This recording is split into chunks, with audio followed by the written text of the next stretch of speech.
Hello, welcome to the pet room. Alright, I have been heating my de-soldering iron, and if you look straight at this picture, you will see there are two chips on here that have little black dots right between them, not on any traces, right between them. And why do I do this? Well, it's easy when you turn a board over to end up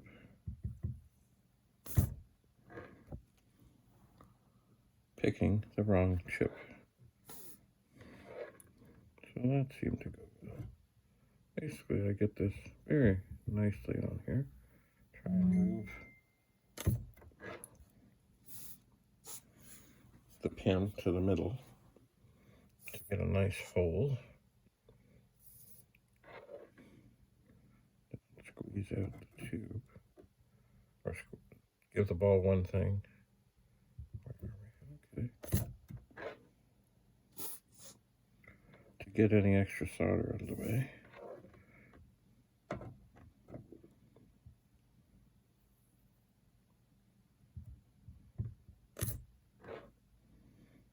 In case it wants to come out, I would rather it come out away from what I'm doing.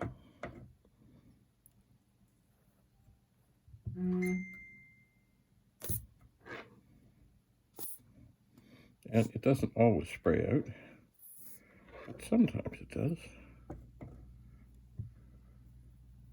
Because it's really got nowhere to go in there. Alright.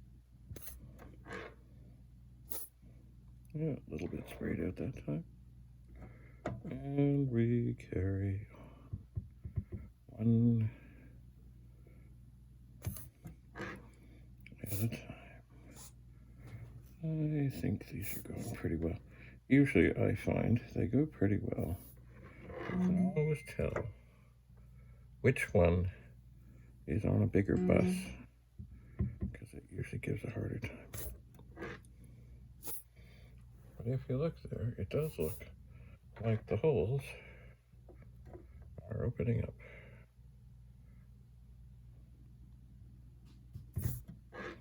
See that one? Not so. That is probably on a bigger bus. So I'll leave it there a little longer. This time. Yeah, that's not really. Well, I'll just keep on keeping on.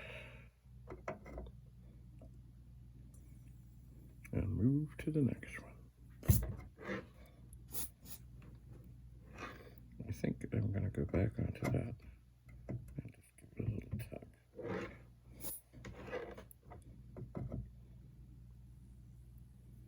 Usually I count to about 5.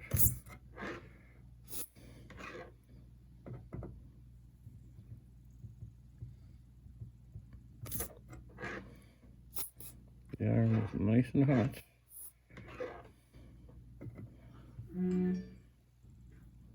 By the way, don't do this with cats or kids around, because you never know when they're going to grab onto something.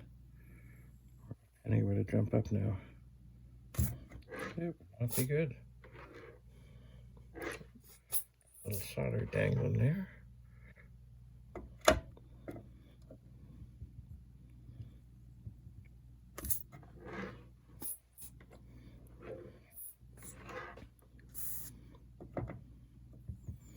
And I would like to save this chip to be able to test it.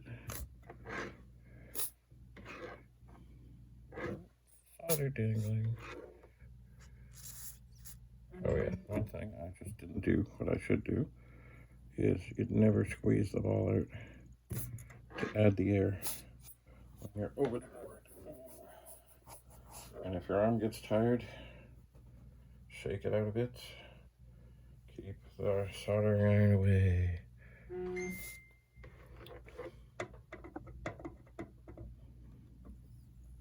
Get it down on there.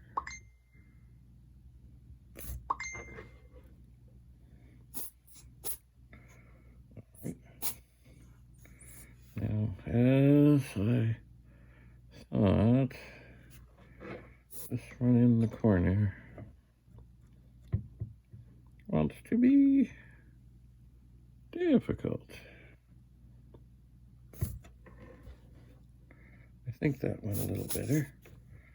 I think. So I'm just going to have a look-see along here. And just maybe go down and just push things away from the side as best as I can, which I have been trying to do while I've been doing this. But especially that little sucker. Yeah, I think I'm going to have trouble with that one.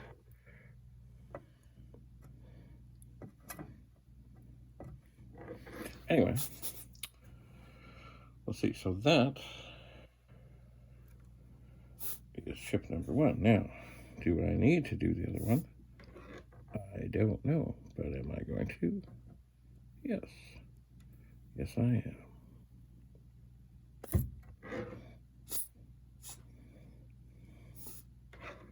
I am indeed. Now this one I can see it's on a bit of a bigger bus, so I'm going to hold on there just a little longer, get it just so, and pop it.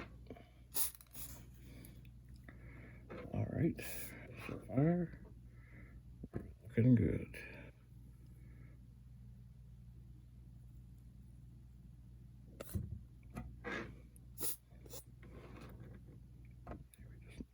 Out a bit.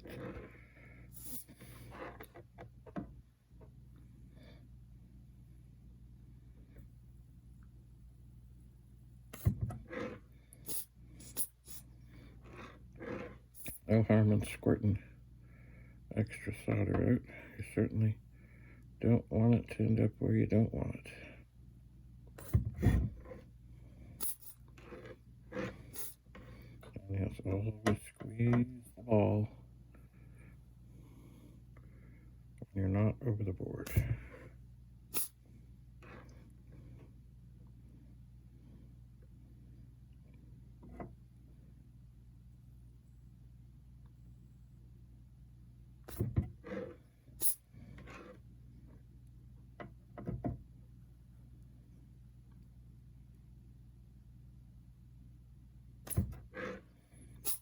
We're doing fine. Time to shake out the arm a bit.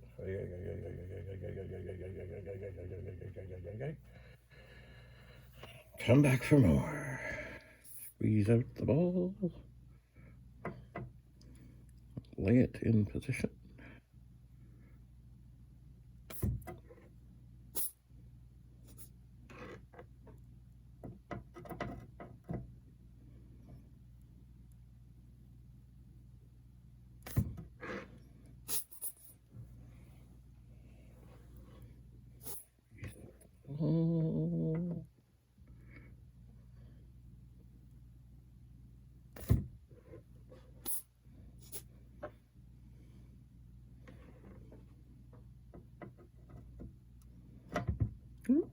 There.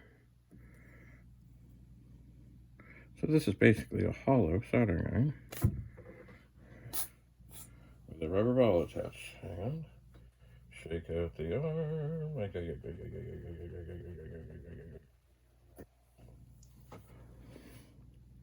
Squeeze the ball, move into position. Just 6 more to go.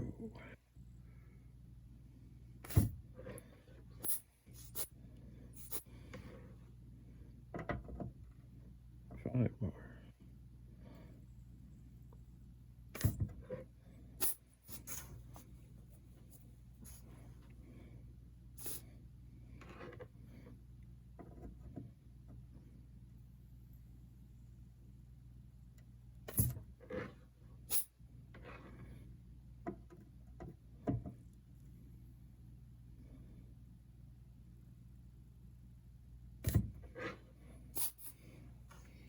Putting the iron down for a moment. And it's trying to spin towards the board. Don't do that. Shake out the hand. Shake out the hand. Shake out the hand. I'm just looking into the camera. I still think that one might cause a little trouble.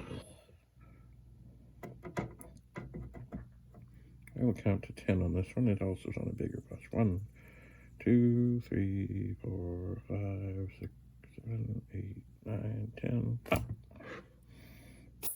Good.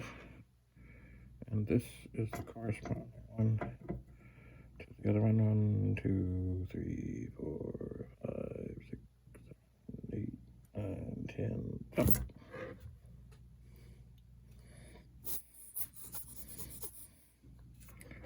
And I'm just going to have a little look in here. I don't want things to be stuck.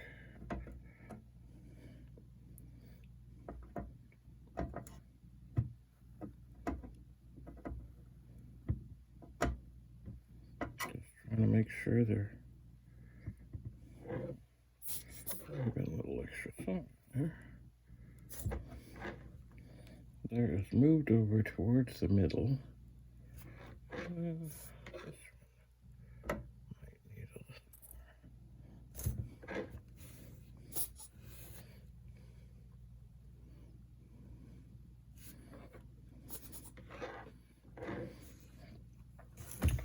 a little more. Well, they might be ready to come out. All right, take a wee bit of a break and record a little more. I flip the board. Thanks for being here. Bye for now.